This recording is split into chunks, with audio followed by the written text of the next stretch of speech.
नमस्कार, आप देख रहे हैं राष्ट्रहित में हूं शिवम। जिसको अब भी हो सियासत पे यकीन, उसको ये मुल्क दिखाया जाए। रजनीश सचन का ये शेर है। ये शेर मैंने क्यों कहा वो मैं आपको बताऊंगा। उससे पहले एक सच घटना आपको बता रहा हूं। वाराणसी में रिंग रोड बनाने की तैयारी चल रही थी। ये एक पत्रकार मित्र हैं मेरे, उन्होंने मुझे बताया। और उन्हें जौनपुर में एक पत्रकार मित्र की बेटी की शादी में कुछ सहकर्मियों के साथ जाना था। बाईपास पर उनकी जो कार थी बनारस शहर के जाम में फंस गई। अचानक ड्राइवर ने कार को गलियों में घुसा दिया। अनजान गलियों पर वो अपने मित्रों के साथ जब गुजर रहे थे तो डर गए, कहीं ऐसा ना हो कि भूल भुलैया में कहीं यहीं रात कट जाए और शादी में शिरकत न कर पाए। उन्होंने सोचा, तभी उन्होंने ड्राइवर को टोक दिया और उससे अपनी आशंका जाहिर की। उन्होंने ड्राइवर बेधड़क जवाब देते हुए बोला कि परेशान बिल्कुल भी ना हो, वो उसी इलाके का रहने वाला है, आसानी से उनको शादी तक पहुंचा देगा, परेशान ना होइए। रिंग रोड इन्हीं इलाकों से होकर गुजरेगा और ये इलाका उनका जाना पहचाना है। पलटकर जो हमारे ने पूछा कि यहाँ के लोगों की काफी जमीन रिंग रोड के लिए अधिग्रहित हुई है, जमीनों की कीमतें भी बढ़ गई होंगी। अकस्मात इतना पैसा आने से स्थानीय लोगों की लाइफस्टाइल बदल गई होगी, क्यों, ऐसा है क्या? तो ड्राइवर ने कहा कि मेरे एक मुश्त ढेर सारे सवालों को इस तरह से जवाब नहीं दे सकते हम, लेकिन हाँ ये जरूर है कि हम आपको छोटा सा जवाब देंगे कि कुछ भी लाइफस्टाइल में नहीं बदला। जमीन अधिग्रहित जरूर होगी लेकिन कुछ फर्क नहीं पड़ा उनकी जिंदगी में। बहुतेरे युवाओं ने असलहे खरीद लिए, लग्जरीज कार खरीद ली, ज्यादातर का मकसद नेता नगरी था। ये जवाब यूपी बिहार को जानने वालों को चौंका तो बिल्कुल नहीं सकता। पैसा हाथ में आया तो उनकी समझ से इन्वेस्टमेंट के लिहाज से राजनीति ही सबसे बेहतर ऑप्शन दिखता है, क्योंकि इसमें कमाई बेतहाशा है। कहीं लॉटरी लग गई हो ऐसा लगता है, टिकट मिल जाए, जीत गए तो कई पीढ़ियों के कल्याण की संभावना भी इसमें है। और नहीं भी बात बनी तो सियासत में कमाई के और भी कई सारे ऑप्शन होते हैं। कम से कम ठेकेदारी तक पैठ तो बनाई ही जा सकती है। बहरहाल आते हैं आज के मुद्दे पर। यह मुद्दा मेरा इस कहानी से जुड़ा हुआ है, आप समझ जाएंगे कि क्यों। देश के कई शहरों में आयकर विभाग की छापेमारी हुई और आयकर विभाग की ओर से पंजीकृत गैर मान्यता प्राप्त राजनीतिक दलों के खिलाफ कर चोरी के मामलों में यह एक्शन लिया गया। गाजियाबाद, लखनऊ, गुरुग्राम, दिल्ली, बंगाल, राजस्थान और गुजरात समेत कई राज्यों में यह छापेमारी की गई। छोटे राजनीतिक दलों से जुड़े एंट्री ऑपरेटरों पर आयकर विभाग ने छापेमारी की है और ये वो लोग हैं जो कि डोनेशन लेते हैं और नगद वापस कर देते हैं। चुनाव आयोग की एक रिपोर्ट के आधार पर यह कार्रवाई की जा रही है और देश में 100 से ज्यादा जगहों पर यह छापेमारी चल रही है। बताया जा रहा है कि करीब 111 जगहों पर। आपकी जानकारी के लिए बता दें कि इसी साल जून में निर्वाचन आयोग ने 111 ऐसी पार्टियों को रजिस्टर से हटाने के आदेश दिए थे जो पंजीकृत नहीं हैं लेकिन अस्तित्व में हैं। उनके पते फर्जी निकले, उनके पतों पर भेजी गई डाक वापस आ गई। ये पार्टियां अवैध तरीके से डोनेशन ले रही थीं और उसमें गड़बड़ी भी कर रही थीं। ऐसी पार्टियों की वित्तीय जांच करने के लिए कहा गया था और आईटी विभाग ऐसी पार्टियों के एंट्री ऑपरेटरों पर छापेमारी कर रहा है। चुनाव आयोग की एक दूसरी रिपोर्ट के अनुसार देश में लगभग 2796 रजिस्टर्ड गैर मान्यता प्राप्त राजनीतिक दल हैं। राजनीतिक दलों को मिलने वाले 20,000 रुपए से ऊपर दिए जा रहे चंदे में 41.5% की गिरावट दर्ज की गई है। यानी छोटे चंदे कम हुए हैं और बड़ी धनराशि को अमूमन कॉर्पोरेट से दिया जाता है, उनमें बढ़ोतरी हुई है। 20,000 या उससे कम राशि का चंदा भी लोग देते हैं। स्पेशली बीएसपी अपने आय के खाते में ऐसे ही चंदे का विवरण बताती रही है। पहले 2014 के बाद सरकार ने पॉलिटिकल फंडिंग के लिए इलेक्टोरल बॉन्ड यानी पार्टियों को चंदा देने का एक ऐसा तरीका लागू किया जो विशेषज्ञों की नजर में अपारदर्शी था। कहां तो जरूरत थी कि पॉलिटिकल फंडिंग को पारदर्शी बनाया जाए और आय व्यय का विवरण राजनीतिक दलों की अधिकृत वेबसाइट पर नियमित रूप से डाला जाए, उसे अपडेट किया जाए। लेकिन ऐसी व्यवस्था लाई गई जिसने चुनाव सुधार के सबसे महत्वपूर्ण बिंदु पॉलिटिकल फंडिंग को और भी जटिल बना दिया। 2014 का आम चुनाव कई मामलों में अलग था। यह चुनाव पूरी तरह से भ्रष्टाचार के मुद्दे पर लड़ा गया। तत्कालीन यूपीए सरकार पर भ्रष्टाचार के अलग अलग आरोप लगे, कई दब्बे लगे। हालांकि समय के साथ सच्चाई भी सामने आ गई। गुजरात मॉडल, विकास और भ्रष्टाचार मुक्त देश जैसे तमाम शिगुफे हवा में उछाले जा रहे थे। स्विस बैंकों में काला धन जमा करके उसको वापस लाने वालों के खिलाफ कार्रवाई की बात हुई कि भाई जो काला धन जमा जिन्होंने किया उन पर एक्शन लिया जाएगा और उसको वापस लाया जाएगा। ये बड़ा एक मुद्दा बना। साथ ही पीएम पद उम्मीदवार का वो जो महत्वपूर्ण चुनावी भाषण की, यदि स्विस बैंक में जमा सारा काला पैसा वापस आ जाएगा तो हर नागरिक के खाते में 15-15 लाख यूं ही आ जाएंगे। ये बात भी सही है कि तब नरेंद्र मोदी प्रधानमंत्री नहीं बने थे और वो गुजरात के विकास मॉडल को, जिसके तब वो लंबे समय से मुख्यमंत्री थे, के अग्रदूत के रूप में देखे जा रहे थे। भ्रष्टाचार और अपराधी राजनेताओं से इस देश की आम जनता को कितनी मुक्ति मिली, 8 साल बाद आप जनता जनार्दन से बेहतर कौन बता सकता है। तो हम फिर लौटते हैं आज के मुद्दे पर। बीते जून में एक खबर आई थी, कम लोकप्रिय 3 छोटी राजनीतिक पार्टियों ने पहले चुनावी चंदे के रूप में 1000 करोड़ रुपए से ज्यादा जुटाए। इन पर आरोप है कि इन्होंने बाद में वित्तीय घोटाला करते हुए इस पैसे को उसे देने वालों की ओर से इनकम टैक्स में छूट हासिल करने के बाद उसे वापस लौटा दिया। रिपोर्ट में दावा किया गया कि इस घोटाले में कुछ चार्टेड अकाउंटेंट भी शामिल हैं। फिलहाल फर्जी पते और आधार पर चलने वाली 111 राजनीतिक पार्टियों पर निर्वाचन आयोग की गाज गिरी है। आयोग ने इन रजिस्टर्ड लेकिन गैर मान्यता प्राप्त राजनीतिक दलों का खेल लगभग खत्म कर दिया है। जानकारी के मुताबिक अनाप शनाप चंदा वसूल कर काले धन के कारोबार और कानूनी संरक्षण के मजे लेने वाले इन राजनीतिक दलों ने अपने आय व्यय का हिसाब तक नहीं दिया। जिन्होंने उल्टा सीधा हिसाब दिया भी, उसमें कई गड़बड़ियां मिली। आयोग ने पिछले महीने ऐसी ही 87 राजनीतिक पार्टियों को लिस्ट से डिलीट किया था। आयोग ने इन 111 पार्टियों में से 3 के खिलाफ गंभीर कानूनी कार्रवाई करने की सिफारिश राजस्व विभाग से की थी। इनके खिलाफ आर्थिक आपराधिक कारनामों के सबूत आयोग को मिले थे।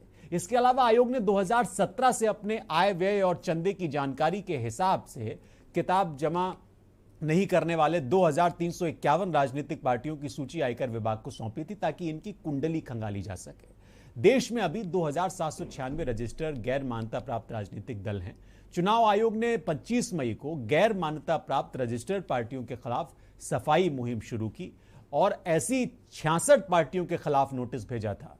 इन पार्टियों की ओर से 2020 में आयकर घोषणा में गड़बड़ी की शिकायतें सही पाई गई। आयकर अफसरों की टीम ने जनराज्य पार्टी के कानपुर में 3 स्थानों पर छापेमारी शुरू की। काकादेव, किदवई नगर, केशव नगर में आयकर विभाग के अधिकारी जांच कर रहे हैं। कानपुर में आयकर विभाग की टीम ने जनराज्य पार्टी के कार्यालय और राष्ट्रीय RS यादव और अन्य के घर पर उनके दफ्तर पर छापेमारी की। यह कार्रवाई काकादेव के किदवई नगर में 22 ब्लॉक में रविशंकर सिंह यादव और पार्टी कार्यालय जहां पे है केशव नगर में, वहां W ब्लॉक और किदवई नगर में की जा रही थी। हालांकि इस कार्रवाई को लेकर अधिकारियों ने अभी तक कोई अधिकृत जानकारी मुहैया नहीं कराई। मीडिया में चल रही खबरों के मुताबिक उत्तर प्रदेश की जन राज्य पार्टी को बीते 4 सालों में कुल 11 करोड़ 50,25,145 रुपए चंदे के रूप में मिले।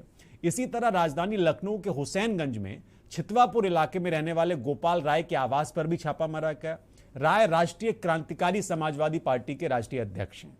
तो इस तरह की एक लंबी फहरिस्त है और अगर आप इसको खंगालते जाएंगे तो आपको चुनावी चंदे के रूप में जो पैसा दिया जाता है उसमें क्या खेल हो रहा है ये आपको समझ आने लगेगा।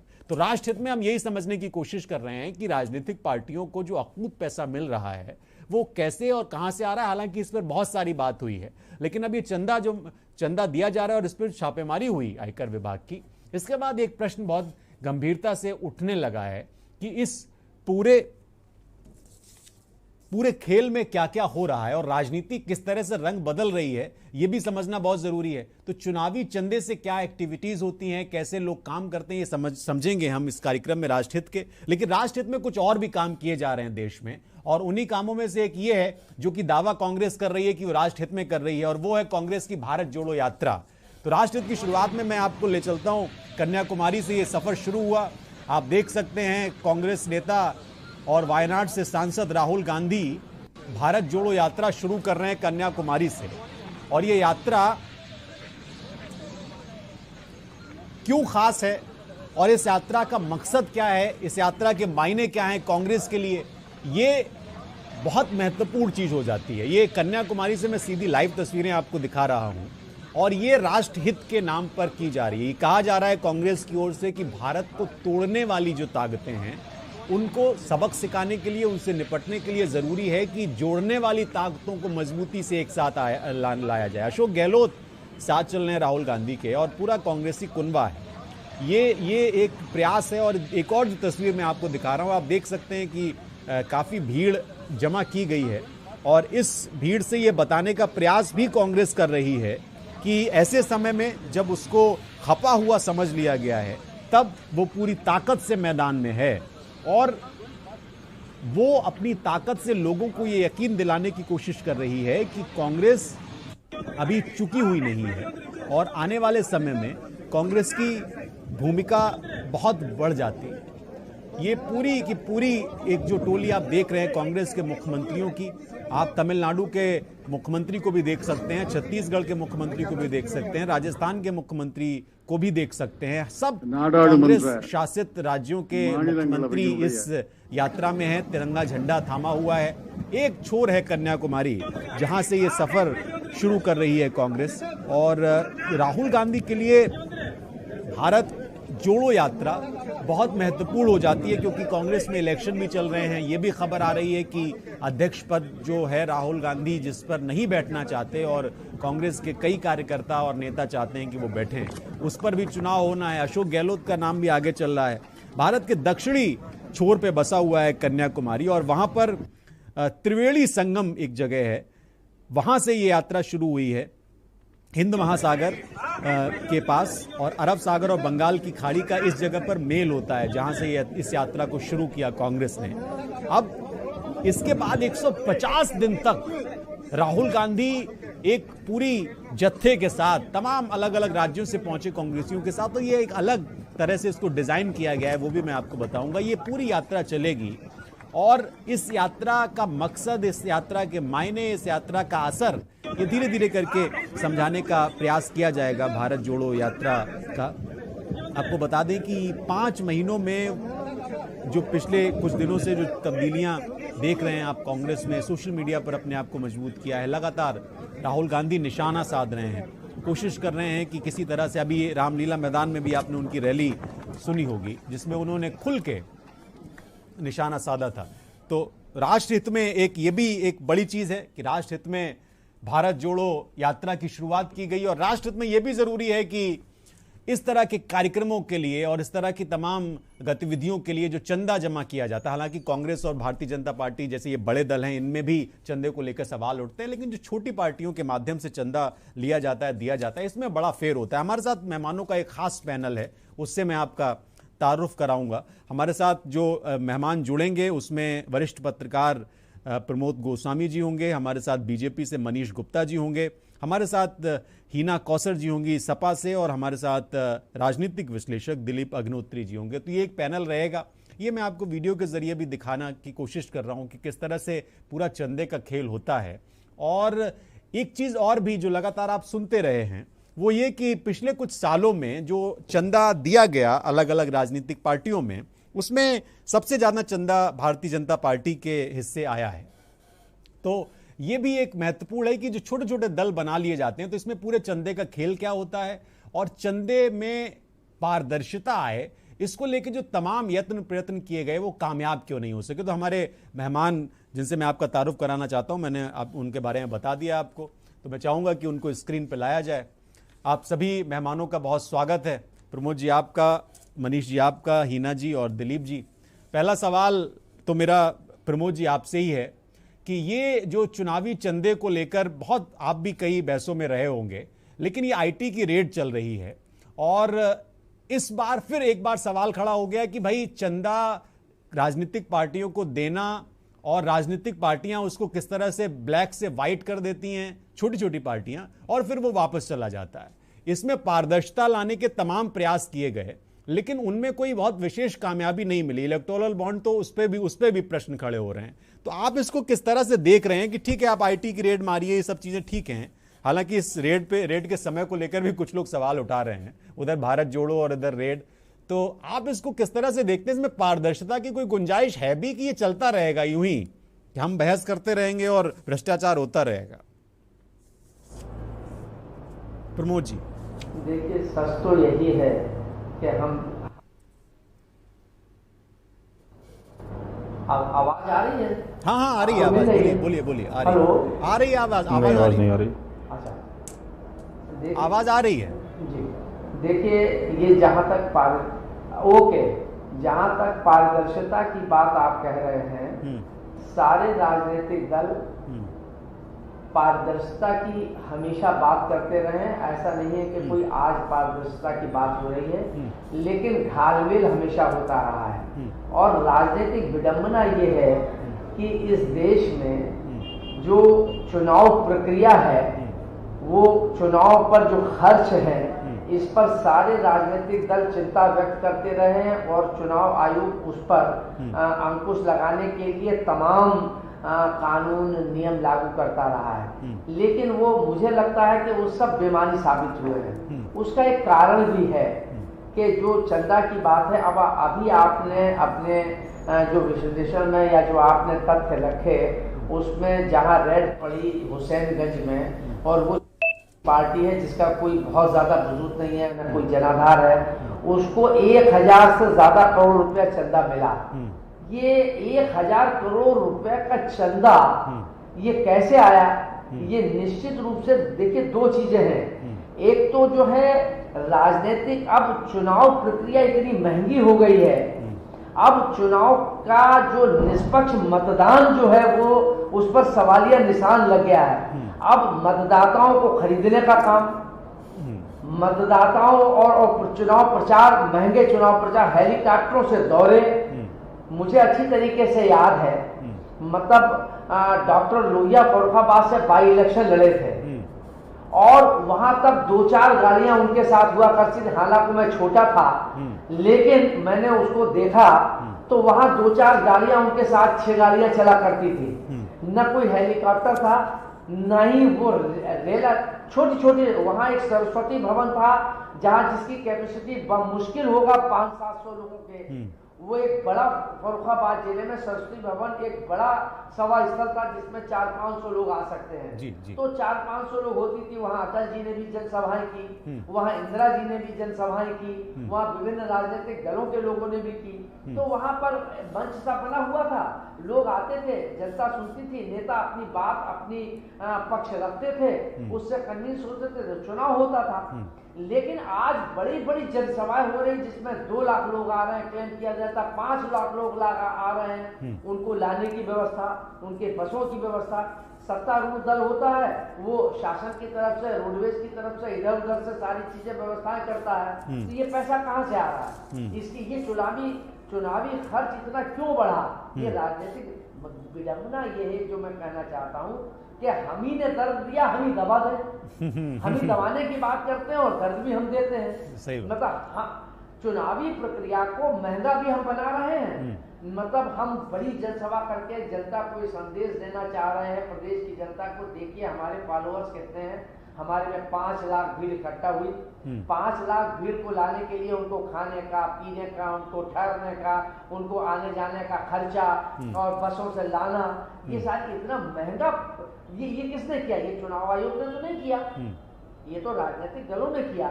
बिल्कुल सही बात। और राजनीतिक दलों ने किया तो अब हेलीकॉप्टर से, अब देखिए, आप मैं इधर पिछले मैं समझता हूं कि शायद लगभग 15-20 वर्षों से जो ये चुनावी खर्चे बढ़े हैं, इतना चुनाव महंगा हो गया है। मतलब एक प्रत्याशी को विधानसभा चुनाव लड़ने के लिए कम से कम 10-15 करोड़ रुपया चाहिए। बिल्कुल मिनिमम, सही कह रहे हैं। बल्कि इससे ज्यादा खर्च होता है, लेकिन मिनिमम बात तो सवाल ये 10-15 करोड़ रुपए क्यों चाहिए? आप अपनी, और ये आ कहां से रहा है? सवाल तो सर ये भी है। समस्याओं को रखें। ये नहीं, मैं आ रहा हूं, उस पर भी आ रहा हूं आपको बताने के लिए। दिक्कत ये है कि अब राजनीतिक दलों का और व्यापारियों का एक गठजोड़ हो गया है। जो व्यापारी, उसको वो व्यापारी भी उस चंदा देता है वो जानता है कि जब ये सत्ता में आएंगे तो अगर हम 1 करोड़ देंगे तो इनसे 10 करोड़ रुपए का फिर हम काम लेके अपने ठेके पट्टे खनन ये वो सारी चीजें ले लेंगे।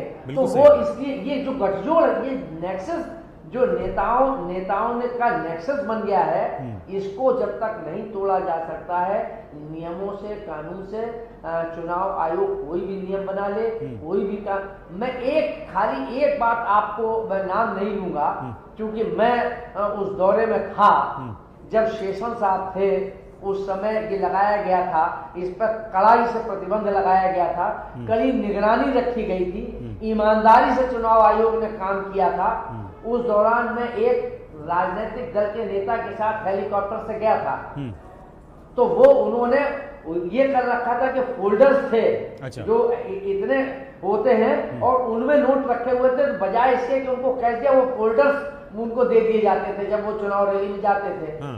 और जब वो कहते थे कि नहीं साहब इतने से काम नहीं बनेगा तो एक फोल्डर और दे दिया जाता था। तो वही राजनेता मतलब इस देश की एक विडंबना ये भी है कि जो नीति नियामक हैं वही नीतियों को तोड़ने का काम कर रहे हैं। तो जब तक हम कानून बनाने वाले ही कानून का उल्लंघन करेंगे, जब एक पुलिस ही जो अपराधियों को पकड़ेगा वो अपराधियों से मिला होगा तो कानून व्यवस्था कैसे ठीक होगी।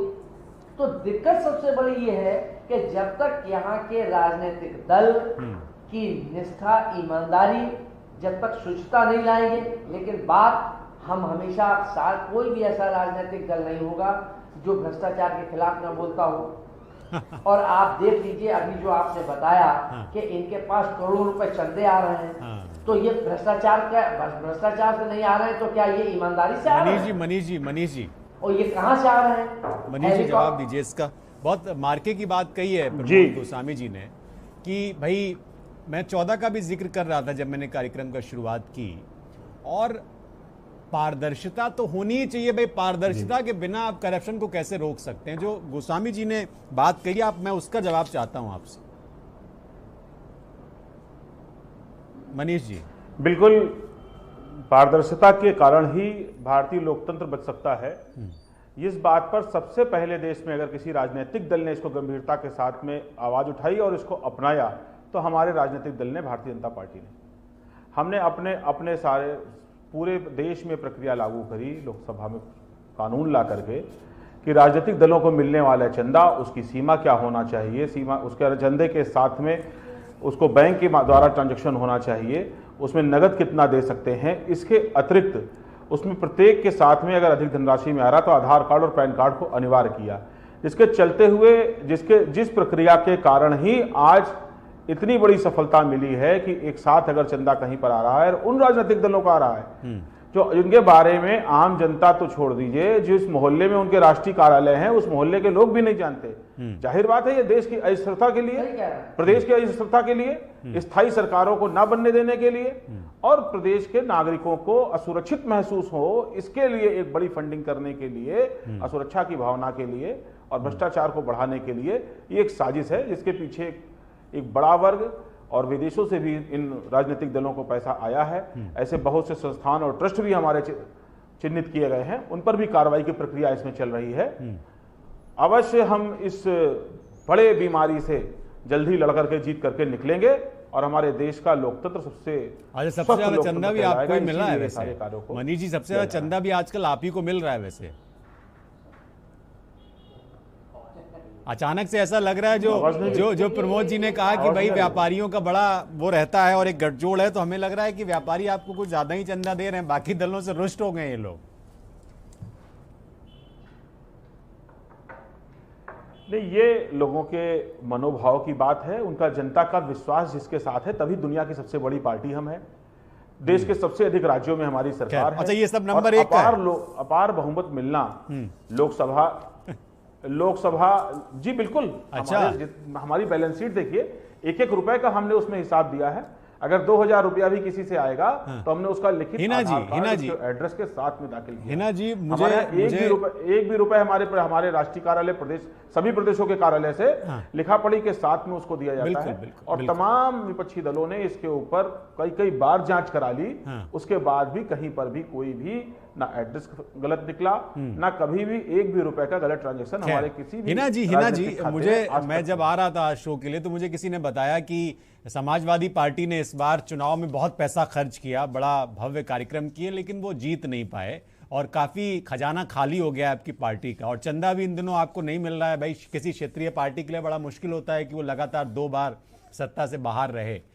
तो मैं ये आपसे जानना चाह रहा हूं कि ये ठीक है छोटे छोटे दल जो 111 हैं जिन पर छापेमारी हो रही है, वो तो ठीक है कि उन पे छोटे छोटे दल हैं इस तरह के बना लिए जाते हैं एक तरीके से, लेकिन एक दल के लिए, एक छत्रप के लिए, एक क्षेत्रीय पार्टी के लिए चंदे की भूमिका पे मैं जानना चाहता हूं कि क्या रहती है, और जब अभी की स्थिति जो है उसमें आप किस तरह से इसको देख रही हैं। एक छोटे से ब्रेक के लिए मुझे कहा जा रहा है, फिर मैं आपके पास आता हूं क्योंकि ब्रेक की बड़ी दुश्वारी होती है, लेना ही पड़ता। मैं आता हूं बड़ी माफी के साथ, एक छोटे से ब्रेक के लिए रुक रहे हैं, हम आते हैं तुरंत, सीधे आपसे ही बात करेंगे हिना जी, छोटे से ब्रेक के लिए रुक रहे हैं।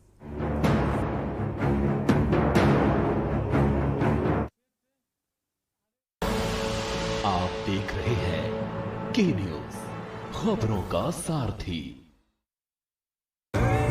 देखें कौन नया खिलाड़ी आया है, समझा देते हैं, प्यार से समझाएंगे। ये तो अपनी जुबान है। जुबान एक हो तो दिल भी एक होने चाहिए। विमल बोलो जुबान Kesari. Servocon Energy Efficient Transformers, India's fastest growing transformer manufacturer and exporter, up to 50 MVA. Servocon, रखे सब कंट्रोल में। मस्त मस्त मस्त मस्त मस्त है, बड़े मस्त है, टेस्ट में भी लज्जत है। बावर्ची की सोया बड़ी बड़ी मस्त है। बावर्ची न्यूट्री सोया बड़ी, इसमें है हाई प्रोटीन जो खाने को बनाए एक हेल्थी डाइट, और टेस्ट में बड़े मस्त है। आप देख रहे हैं के न्यूज, खबरों का सारथी।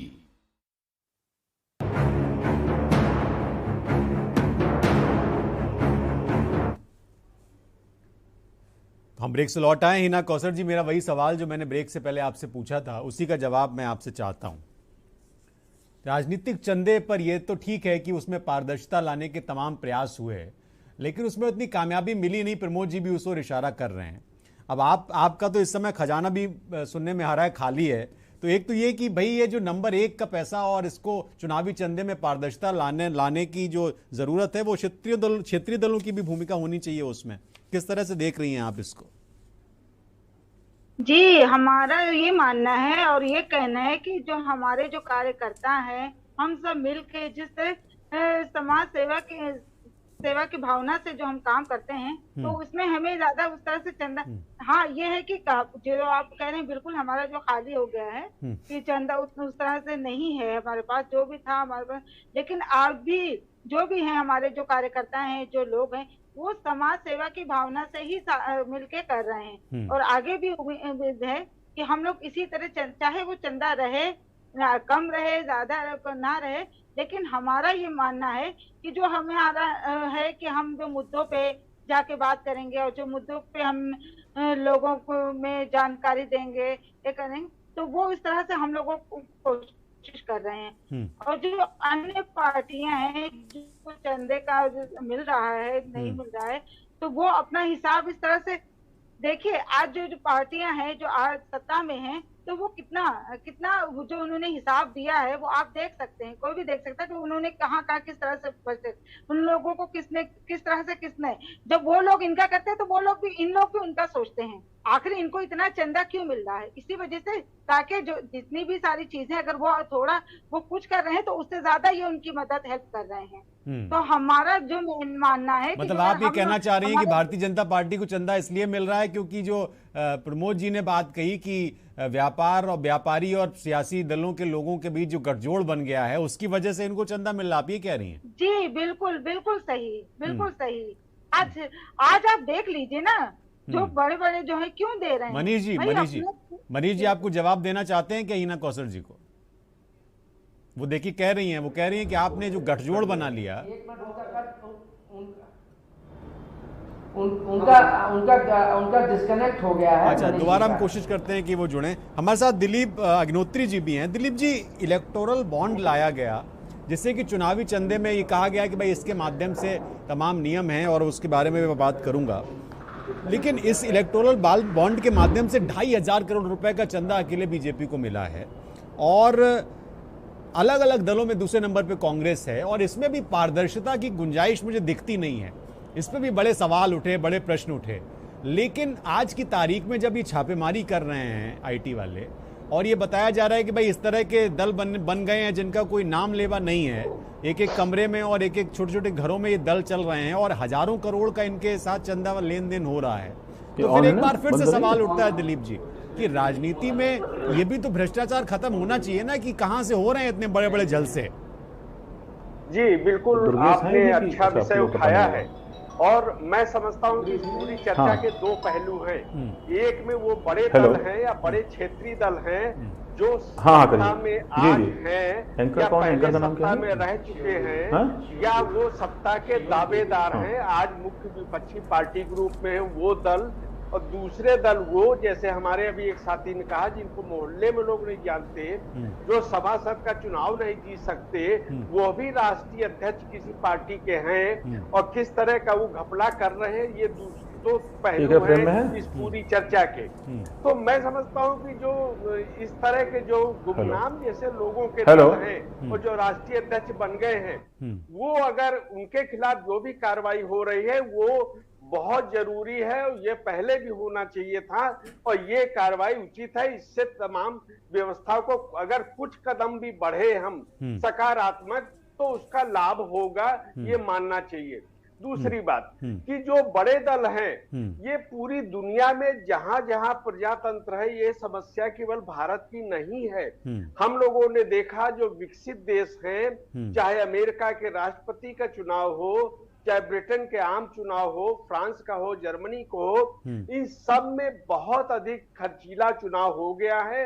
अमेरिका के राष्ट्रपति का चुनाव तो बेतहाशा उसमें वृद्धि हुई धन की, ये एक ट्रेंड है दुनिया में जहां जहां प्रजातंत्र है। मैं मानता हूं कि ये बात प्रजातंत्र के लिए कमजोर पक्ष है उसका और इसका सुधार होना चाहिए। कमजोर पक्ष इसलिए है कि जब कोई पार्टी चंदा लेती है तो एक देने वाले के प्रति कहीं न कहीं सहानुभूति होती है, लेकिन अगर कोई पार्टी सत्ता में आने के बाद नियम के अनुसार काम करती है, नियम के अनुसार किसी पूंजीपति का उसको लाभ मिलता है और वो देश की उन्नति में योगदान करता है, तो नियम से अगर हो रहा है तो उसमें कुछ गलत भी नहीं है। जैसे हम लोग चर्चा कर रहे थे बीजेपी को सबसे ज्यादा मिला, तो ये बात भी ध्यान रखनी चाहिए कि जो चंदा देने वाले लोग हैं वो देखते हैं कि जीत की संभावना किसकी है, किसकी सरकार बनने की संभावना है, कौन विपक्ष में आके प्रेशर ग्रुप बना सकता है,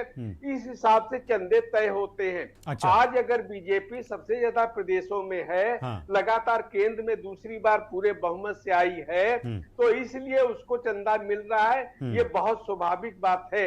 इसके पहले यूपीए सरकार थी तो उस समय बीजेपी का पल्ला कमजोर रहा तो ही मिला। जैसे हमारी बहन बैठी है सपा की, जब ये सत्ता में थी तो इनकी भी बहुत जलवा हुआ करता था इनकी पार्टी का, तो उस समय इनको भी बहुत चंदा मिलता था। और खासतौर से जो क्षेत्रीय दल हैं इनको मैंने मानना है कि इन्होंने राजनीति में अधिकतर दलों ने, अच्छे लोग भी हैं, लेकिन राजनीति को एकदम से चुनाव को भ्रष्ट करने का, उसमें गड़बड़ी करने का बहुत बड़ा योगदान इनका रहा है। और मुझे तो लगता है कि ऐसी पार्टियां जो परिवार पे आधारित हैं वो सब हम देख रहे हैं, जिस तरह की जांच चल रही, छापे पड़ रहे हैं, तो उसमें लगता है कि पूरा कुनबा ही इनका जब सरकार में आते हैं तो उसी आधार पे संचालित होता है। तो एक व्यापक सुधार की जरूरत है, पारदर्शिता की जरूरत है, लेकिन ये जड़ें इतनी गहरी हैं, पिछली सरकारों ने इसमें कुछ भी नहीं किया, वो आरोपों में घिरी रही। अगर नहीं, लेकिन आप ठीक कह रहे हैं दिलीप जी, चूंकि आपने पिछली सरकारों का जिक्र किया तो मैं प्रमोद जी से इसका जवाब लूंगा कि प्रमोद जी देखिए 17-18 में इलेक्टोरल बॉन्ड आया और ये एक वचन पत्र की तरह होता है कि भाई एक वचन पत्र है जिसको आप एसबीआई की किसी भी शाखा से खरीद लीजिए और उसमें अपने पसंद के दल को आप जो पैसा देना है आपको दे दीजिए और उसमें आपका नाम भी नहीं होगा। अब एक एडीआर की रिपोर्ट है, मैं जिसका जिक्र करना चाहूंगा क्योंकि ये आरोप लगा कि ये इलेक्टोरल बॉन्ड योजना जो है इस मंशा के साथ लाई गई थी कि भाई इससे एक भ्रष्टाचार कम किया जाएगा चुनावी चंदे के रूप में। लेकिन लोग ये भी सवाल उठाने लगे कि इससे बीजेपी को फायदा पहुंचा। वो इसलिए उठाने लगे क्योंकि एडीआर कहता है कि भाई 17, 18 और 19-20 के बीच जो मान्यता प्राप्त राजनीतिक दल हैं उनको 6,200 करोड़ रुपए से ज्यादा की धनराशि मिली और 68% धनराशि जो थी वो अकेले बीजेपी को मिली। तो मेरा सवाल यह है कि पुरानी सरकारों ने जो भ्रष्टाचार को पल्पित पोषित करने का के लिए जो, जैसा कि दिलीप जी कह रहे हैं कि उस दिशा में कोई काम नहीं किया गया, और इस सरकार ने उस दिशा में एक कदम उठाया कि भाई इसके माध्यम से चंदा दिया जाए तो एक साफ गोई देखी जाएगी, पारदर्शिता आएगी। तो मैं आपसे इसका जवाब चाहता हूं कि वाकई में क्या ऐसा है या फिर एक तिलिस्म गढ़ा गया कि भाई जनता इसको इस रूप में नहीं, मैं नाक सीधे पकड़ लीजिए या घुमा के पकड़ लीजिए। प्रमोद जी, बात सच यही है जो आप कह रहे हैं। देखिए, 2-3 चीजें हैं इसमें, कोई दो राय नहीं कि ये बॉन्ड लाया गया, उसमें एक पारदर्शिता लाने की कोशिश की गई, हम उससे सहमत हैं, ये ठीक है। अभी जो अग्निहोत्री जी ने कहा वो बात बिल्कुल सही है। जो भी राजनीतिक दल सत्ता में होता है वो मैं अच्छी तरीके से जानता हूँ। मेरे पास कई टेलीफोन जब चुनाव का दौर होता है, मैं पिछले लगभग 30-40 साल से मैं भी जर्नलिज्म में हूँ और बड़े संस्थान से जुड़ा रहा हूँ, तो उसके बाद दिल्ली से वहां से टिकट के साथ क्या माहौल है, कौन जीत रहा है, किसकी संभावना है, तो वो जो लोग जुड़े होते हैं, और ये मुझसे ही नहीं बाकी जर्नलिस्टों से और लोगों से जो ऐसे लोग हैं उनके पास आते हैं, वो ये जानकारी करने के लिए, वो व्यापारी और उद्योगपति इसलिए कि हम किसको चंदा कितना देंगे। वो चंदा सभी को देते हैं, किसी को 2 रुपए देते हैं, किसी को 2 करोड़ देते हैं, किसी को 2 लाख देते हैं, ताकि वो व्यापारी संतुष्ट सबको रखता है उसकी अपनी अपनी हैसियत से। जब कांग्रेस थी तो उसके पास सबसे ज्यादा चंदा आता था। जो अभी अग्निहोत्री जी ने कहा कि जब समाजवादी पार्टी सत्ता में थी तो उसके पास ज्यादा था, अब कम हो गया है। तो ये तो व्यापारी है, व्यापारी बहुत नापतोल के भौतिक तुला पे पैसा देता है और देखिए ये सट्टा है। मैं तो ये कहूंगा कि सट्टा वो सट्टा व्यापारी लगाता है कि यहाँ पर हम दे दिए और सरकार आ गई तो वो रिटर्न मल्टीप्लाई होके आ जाएगा, नहीं तो डूब गया। तो ये भी एक इसको भी अगर सट्टे की नजर से देखें तो ये भी व्यापारियों का एक बड़ा सट्टा होता है ड्यूरिंग इलेक्शन। एक बात। दूसरी बात में एक चीज और बताऊं, हालांकि इसका कोई प्रमाण नहीं है, लेकिन जानते सब हैं और सच भी शायद यही है, जितने भी ट्रांसफर पोस्टिंग है, जितने भी पट्टे खनन के आवंटन है, जितने भी और जो इस ढंग की होती है, उसमें यही कहा जाता है कि साहब भले ही उसमें आधा वो रख लेते हो, लेकिन कहा जाता है ये पार्टी फंड में जमा करवा दीजिए। अच्छा, तो ये कौन सा बॉन्ड है? क्या कोई ऐसा बॉन्ड बना है? लेकिन ऐसा है, ये कड़वा सच है। वो फिर उसको जो वो काला धन होता है उसको फिर कहीं वो हमारे नाम से, आपके नाम से, इनके नाम से, इसके नाम से उसके बॉन्ड बनवा के और शामिल कर दिए जाते हैं। देखिए, मैंने कहा कि एक मूल बात यह है कि जब तक हमारे चरित्र में शुचिता नहीं आएगी, सर मैं बड़ी माफी के साथ आप यहाँ जो चरित्र में शुचिता की बात करते हैं ना, जब ये बात होती है, जब और पॉलिटिक्स के साथ में जब ये बात होती है, तो पता नहीं कि मुझे ऐसा लगता है कि ये कहना बड़ी बेईमानी है और हम जनता को ठग रहे हैं, क्योंकि आज की जो गति है, सारे राजनीतिक दल ठग रहे हैं। नहीं, इसमें ये कड़वा सच है, इसमें कोई दो राय नहीं है। आप मैं बताइए कि ये बॉन्ड जारी कर दिए गए, ये अच्छा ऐसा नहीं है, लेकिन ये सत्तारूढ़ दल को ये तो है क्योंकि वही पट्टे दे सकती है, वही ट्रांसफर कर सकती है, वही पोस्टिंग। ये मैं किसी एक दल विशेष के लिए नहीं, कोई भी राजनीतिक दल हो, मैं सारे राजनीतिक दलों के लिए ये बात कहना चाहता हूँ, जो सत्ता में होते हैं वो वहां ये प्रक्रिया अपनाई जाती है। सही बात। क्योंकि लाभ वहां से होगा, खनन का पट्टा लेंगे, उन्होंने कहा पार्टी फंड में आप 10 करोड़ रुपए जमा कर दीजिए, तो वो कौन सा बॉन्ड है? मनीष जी, वो कहां से आ रहा है? और मनीष जी, काले से सफेद कैसे हो रहा है? मनीष जी देखिए, इसमें तो कोई दोहराया नहीं है और उसकी बात भी आ गई, खैर मैं उस पर बात नहीं करूंगा कि आपको चंदा ज्यादा मिल रहा है, ठीक है, आपकी सरकारें हैं तो उसका एक गणित है। लेकिन हिना कौशल जी ने कहा था, उस वक्त आपसे बात नहीं हो पाई, फोन कट गया, उन्होंने कहा था कि भाई आपने एक बड़ा मजबूत गठजोड़ बनाया है, और हिना कौसर जी नहीं, बड़े नेता दूसरी पार्टियों के भी कहते रहते हैं कि भाई आपने जो गठजोड़ बनाया है उसका कोई तोड़ नहीं है, और ये व्यापारी और पॉलिटिक्स का जो गठजोड़ है उसकी वजह से आपको ये अद्भुत पैसा मिल रहा है जिसका इस्तेमाल अलग अलग तरीके से हो रहा है। अब मैं क्या कहना चाह रहा हूं ये आप समझ गए होंगे, तो अब मैं इस पे आपका जवाब चाहता हूं। हिना कौसर जी ने ये सवाल किया था आपसे। दुबे जी, आप भली बात जानते हैं कि 6 अप्रैल 1980 से भारतीय जनता पार्टी की स्थापना के काल से ही, अरे शिवम जी क्षमा करिएगा, शिवम जी, भारतीय जनता पार्टी के स्थापना काल से ही, जब 6 अप्रैल 1980 को भारतीय जनता पार्टी की स्थापना हुई, तब से लेकर सबसे अधिक उस समय से ही एक व्यापारियों का एक बड़ा वर्ग सभी शहरों में, महानगरों में, छोटे छोटे कस्बों में हमारे राजनीतिक दल के साथ में था। और 1984 में जब चुनाव हुए या 1989 में जब चुनाव हुए, तब भी शहरों में व्यापारियों के द्वारा दिए गए चंदे की धनराशि भारतीय जनता पार्टी की सबसे अधिक हुआ करती थी। उसके अतिरिक्त जब उसके बाद के भी चुनाव हुए तब भी और सबसे अधिक नगर निकायों में भारतीय जनता पार्टी सर्वप्रथम जीत करके आना शुरू हुई।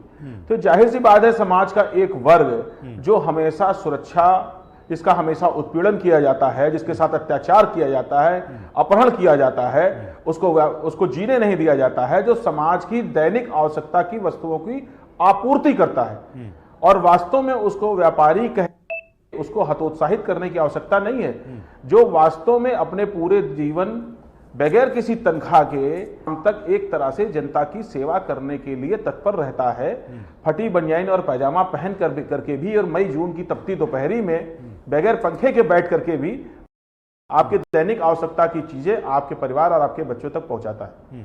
वो वर्ग अपनी मेहनत की, खून पसीने की कमाई से अगर किसी राजनीतिक दल के प्रति उसने विश्वास व्यक्त किया, ये तो भारतीय जनता पार्टी के साथ में विश्वास व्यक्त किया। तो मनीष जी, आप बहुत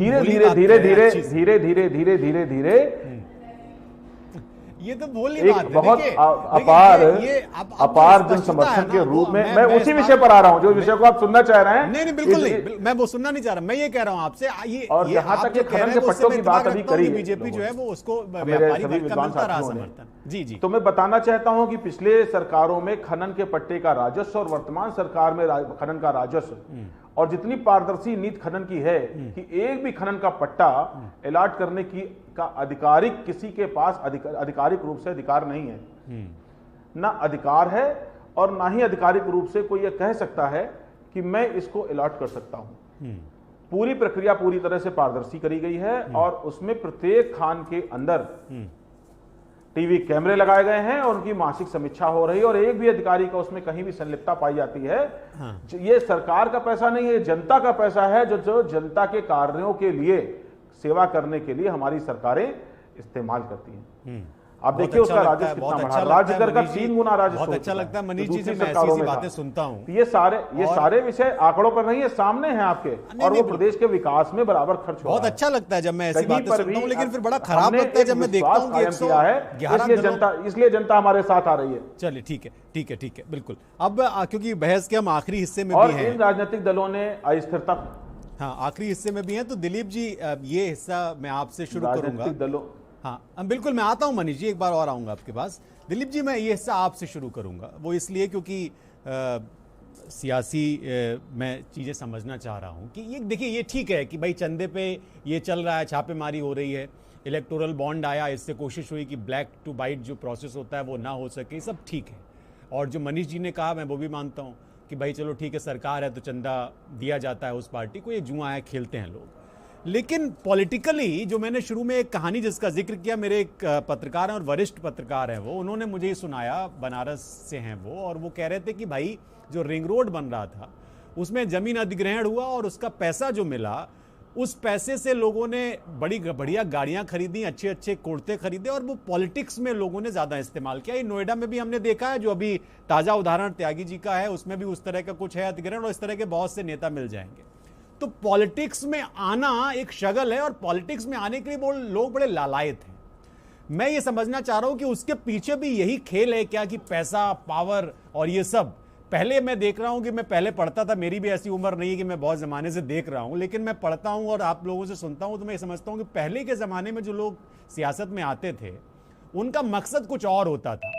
आजकल जो लोग राजनीति में आते हैं उनका मकसद कुछ और होता है। ये मेरा सवाल पार्टी लाइन से हटके है। जी बिल्कुल शिवम, आपने अच्छी बात कही और व्यवहारिक रूप पे हम सब लोग इसको देख भी रहे हैं। प्रमोद जी ने जो एक बात कही कि जैसे किस तरह उन्होंने राम मनोहर लोहिया जी के बारे में बताया, किस तरह की सभाएं होती थी, उसके बाद प्रमोद जी बहुत प्रदेश के जाने माने पत्रकार हैं। उन्होंने बाद में चाहे अटल जी हो, अडवाणी जी हो, तमाम लोगों की, इनकी भी हो, चाहे और बड़े बड़े नेता रहे हो, जॉर्ज फर्नांडिस, सबको भी कवर किया होगा। और किस तरह के एक सादगी की उनकी सभाएं होती थी, सादगी का उनका जीवन होता था, ये बात सही है।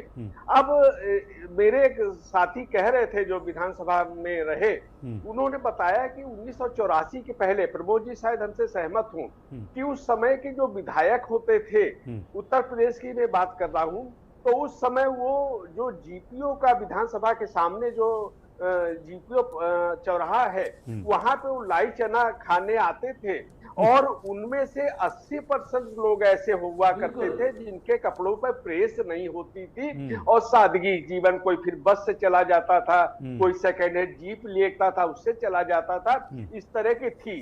अब आपने जो शिवम, आपने भी उदाहरण दिए कि जमीनें बेची गई, किस तरह मुआवजा मिला, वो लोग, और उसमें तमाम तरह के गलत लोग भी आए हैं, क्योंकि अब उनको बड़ा वैभव नजर आ रहा है इसमें, चाहे वो गाड़ियों का काफिला हो, चाहे अफसरों पे रौब हो, धन हो, काम कराने हो, सही गलत इस तरह के लोग हैं। लेकिन पूरी तरह से निराशा का वातावरण है, इससे भी मैं सहमत नहीं हूं। प्रमोद जी ने एक अच्छे शब्द कहा कि नैतिकता जब आएगी तभी इसका सुधार होगा, तो ये इस बात को एकदम से खारिज नहीं किया जा सकता है। अगर जो लोग सत्ता में पहुंचे हैं, जो रह चुके हैं या जो आएंगे, उनमें अगर कहीं न कहीं शुचिता की भावना है, अगर नेक नियत है, तो सुधार भी होंगे और अवश्य होंगे।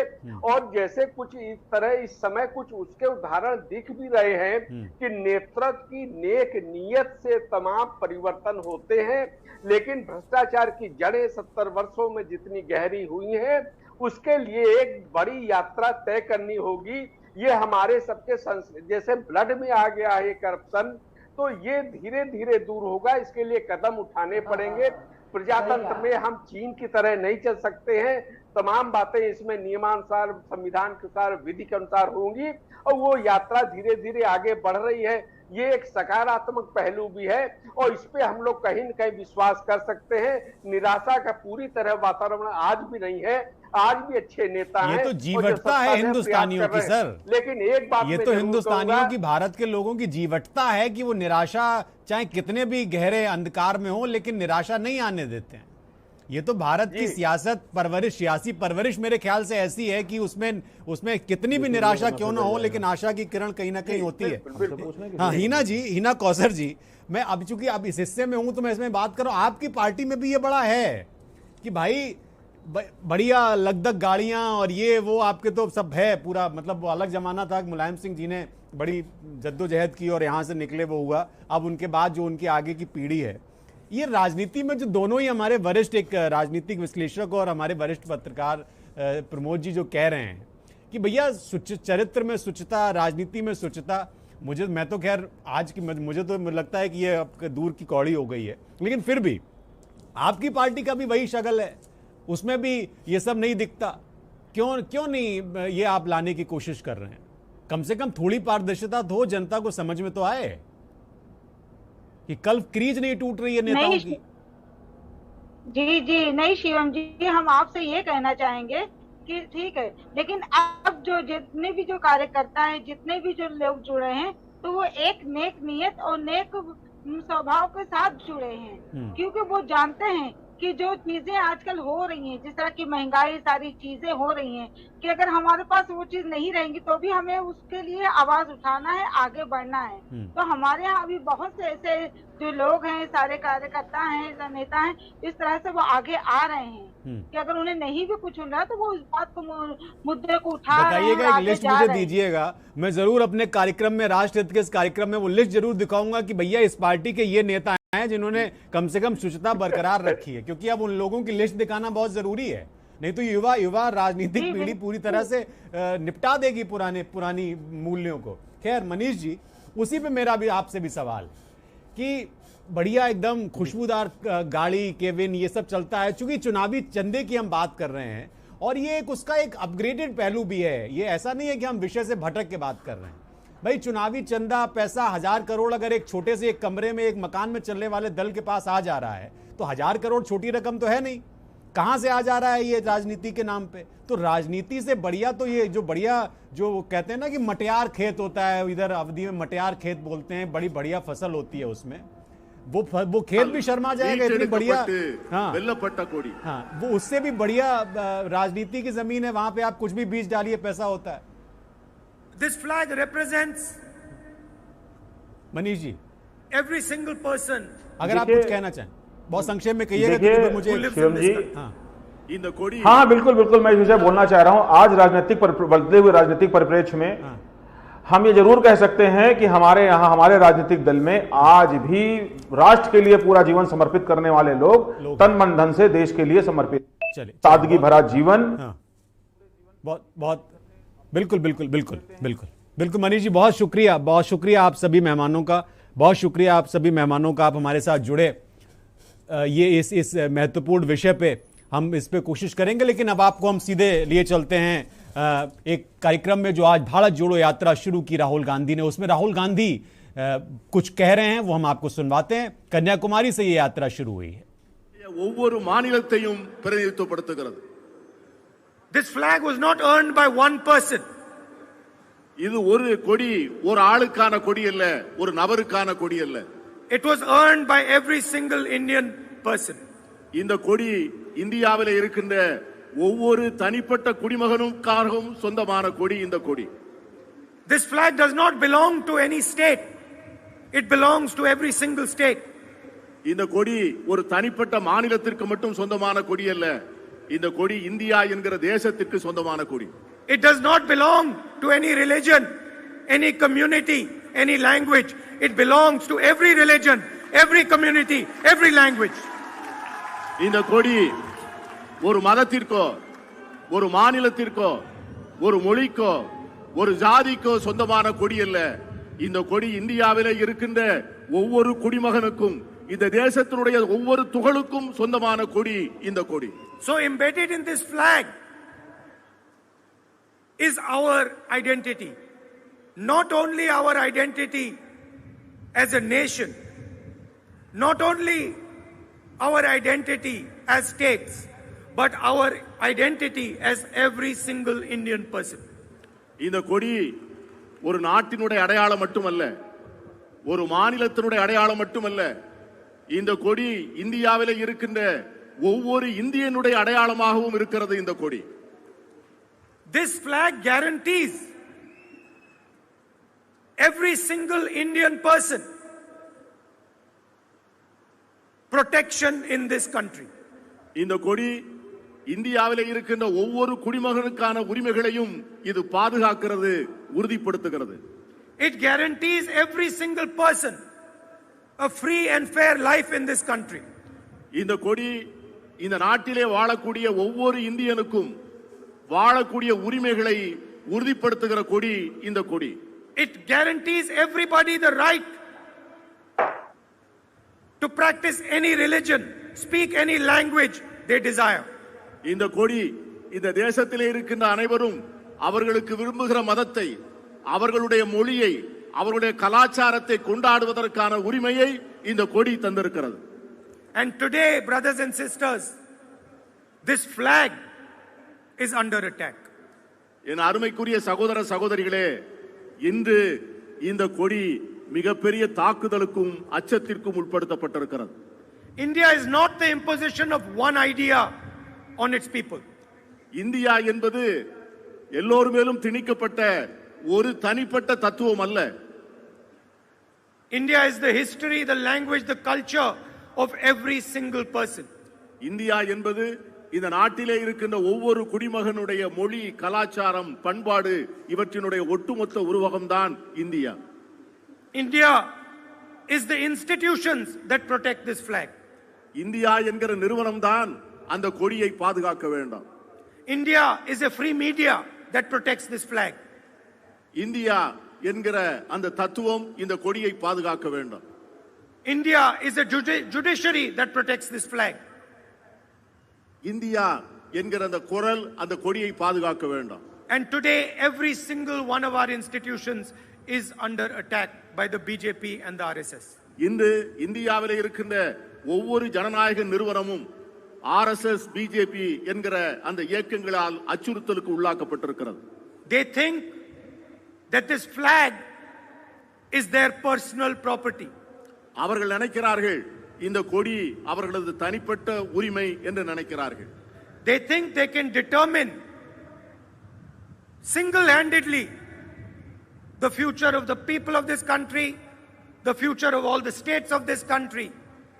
அவர்கள் என்ன நினைக்கிறார்கள் என்று சொன்னால் அவர்கள் தனிப்பட்ட முறையிலே அவர்கள் மட்டுமே இந்த நாட்டினுடைய எதிர்காலத்தை மாநிலங்களுடைய எதிர்காலத்தை அவர்கள் மட்டுமே நிர்ணயிக்க முடியும் என்று நினைக்கிறார்கள். They think they can. Rahul Gandhi Kanyakumari में भाषण दे रहे हैं अपनी भारत जोड़ो यात्रा की शुरुआत में, और वो बता रहे हैं कि तिरंगा क्या है, तिरंगा का मतलब क्या है। सीधे सीधे उन्होंने आरएसएस और भारतीय जनता पार्टी को एक बार फिर से निशाने पर लिया है। जिस तरह से 15 अगस्त से पहले हर घर तिरंगा अभियान शुरू किया भारतीय जनता पार्टी ने, भारत सरकार ने, उसी तरह से अब जब यात्रा शुरू हो रही है कांग्रेस की, और इसको अलग अलग चश्मे से सब लोग देख रहे हैं कि इसका क्या हासिल है, किस तरह से करेंगे, उस वक्त वो एक बार फिर से तिरंगा के बारे में बता रहे हैं। अब ये देखना होगा कि कांग्रेस इस यात्रा के माध्यम से भारत को और खुद को कितना जोड़ पाती है और कितना आगे ले जा पाती है। बहुत बहुत धन्यवाद आपका।